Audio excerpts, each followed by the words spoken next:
E aí, você tá ligado? Fala, galera. Tô aqui com meu parceiro Betinho. E aí, parceiro? Fala aí. Beleza? Cara, a gente tava aqui discutindo sobre algum tema legal pra falar com vocês. Eu já sei. Lula e Bolsonaro. Vamos discutir Lula e Bolsonaro. Não, pera aí, Betinho. Esse ano é ano de Copa. Vamos falar de alguma coisa que possa lembrar um pouco pra galera aí por que a Copa é tão importante, por que o futebol é tão importante pro Brasil. O que tu acha? Copa de 34 e 38. Você não pode falar que eu vi, isso é sacanagem. Betinho tava na arquibancada nessa época, especificamente na de 38, galera. Que foi uma Copa muito interessante pro Brasil, que foi a sua melhor participação até aquele momento. O Brasil fica em terceiro lugar, com alguns momentos muito marcantes. Como, por exemplo, a participação do Leônidas da Silva, o nosso diamante negro, Betinho. Por isso o chocolate? Exatamente. Pô, muito bom, hein? Não Gente, sabia. o Leônidas, ele acabou fazendo um gol de maneira completamente irregular na estreia da Copa do Mundo contra a Polônia, em que ele, sem qualquer condição de comprar uma chuteira, tirou a sua chuteira na batida de uma falta e acabou rebatendo para dentro do gol. E para quem não sabe, isso é ilegal, tá? Ele foi inventor também do gol de bicicleta, não é isso? Perfeito. E ele era negro ainda. Perfeito. Caramba, interessantíssimo. Mas vem cá, quem ganhou essa Copa? Se eu não me engano, essa Copa foi o bi da Itália, não é? Ué, a Itália ganhou a Copa na mesma época do governo de Mussolini. Exatamente, Betinho. É o segundo título que a Itália vai ganhar. O primeiro em solo italiano em 34 e o segundo em solo francês em 38. Mas teve uma semifinal entre Brasil e Itália, não foi isso? Exatamente. E eu tava dando uma lida e vi que foi 1-0 Itália. Foi mesmo. Como é que foi essa vitória da Itália sobre a nossa seleção brasileira? Eu acho que você vai lembrar melhor porque você estava atrás do gol nessa época.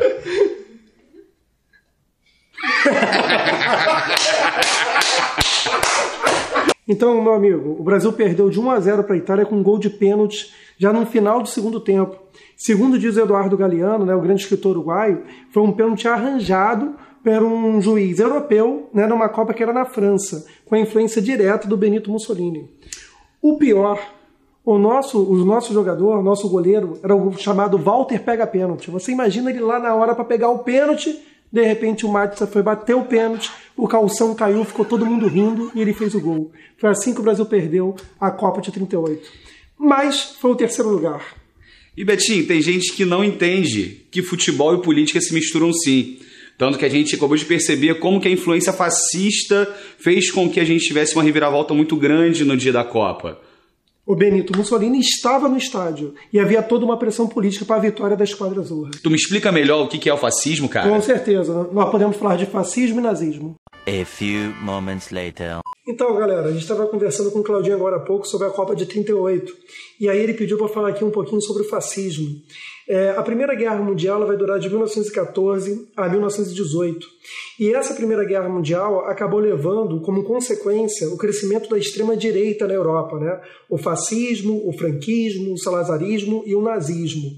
O fascismo, especificamente, ali com Benito Mussolini, ele consegue chegar ao poder em 1922, com a chamada Marcha sobre Roma, onde os camisas negras desfilaram em Roma, dando poder ao Euduce, o chefe, o líder, que era Benito Mussolini. As características do fascismo, ela começa com o antimarxismo, Ela é antimarxista, ela é antiliberal, ela é antidemocrática, é o discurso do ódio, é o discurso do militarismo, é o discurso da força bélica, monopartidário. Quer dizer, o fascismo acabou sendo um regime de governo que nos anos 20 e 30 acaba se espalhando pela Europa. E o que isso tem a ver lá com o nosso bate-papo sobre Copa do Mundo, O Benito Mussolini, para conseguir apoio da igreja, por exemplo, e era necessário, porque é um regime autoritário, ele acabou criando o Estado do Vaticano, a partir do Tratado de Latrão, onde ele conseguiu o apoio do Papa, e com isso ele fez com que a igreja apoiasse e legitimasse o regime fascista. Não só isso, o esporte vai funcionar como propaganda também para o regime fascista italiano. Fazendo um pequeno parêntese, nós temos que lembrar que em 1936 nós tivemos a Olimpíada de Berlim, onde o Hitler, também num regime nazista, tenta utilizar a supremacia da raça ariana como uma raça superior. E não só o esporte, como legitimando a superioridade desses regimes políticos. Em 1936 você vai ter a Olimpíada de Berlim, em 1938 você vai ter a Copa do Mundo, que a Itália se torna bicampeã com a vitória sobre o Brasil na semifinal. O interessante é que o Benito Mussolini ele vai ao vestiário e diz para os italianos, né, vencer ou morrer, Esquadra Azzurra. Imagina você, né, jogador da Itália, numa Copa do Mundo, ver, né, o Benito Mussolini descendo e falando para você, ou você vence ou você morre. Então isso mostra como é que você tem a legitimidade desses regimes ou a tentativa de a partir do esporte. Inclusive, aqui no Brasil, a repercussão desse arianismo, né, desse fascismo que você tinha na Itália e na Alemanha foi muito forte. Aqui nós tivemos um intelectual chamado Gilberto Freire, né, o grande Gilberto Freire, que foi autor do Casagrande Senzala, que vai fazer um artigo criticando o arianismo do Hitler.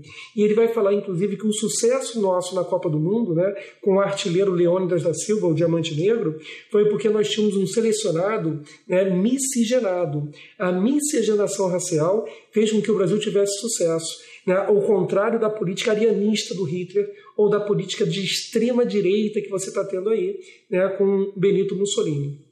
Mas você tem que lembrar que é esse fascismo que acaba levando a Europa para a Segunda Guerra Mundial, em 1939. Há um discurso de perseguição, né, étnica, política, religiosa, que você vai estar mergulhado na Europa nesse momento. Um dos exemplos, né, é que o Benito Mussolini, por exemplo, a Itália fascista, vai invadir a Etiópia e vai invadir a Albânia no pré-Segunda Guerra Mundial. E depois vai invadir a Grécia na Segunda Guerra Mundial e vai fazer parte das potências do eixo. Inclusive, galera, quando a gente falar de eixo, é só você lembrar do meu nome.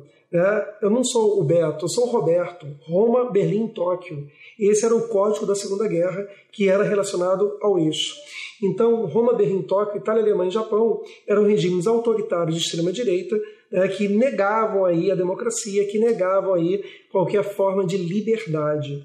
Regimes totalitários que nós temos certeza que são muito ruins. Regimes totalitários de extrema-direita ou de extrema-esquerda acabam sendo muito ruins. Viva a democracia, para eu poder estar aqui batendo esse papo com você sobre Copa do Mundo, sobre política, sobre sociedade e a liberdade que nós temos.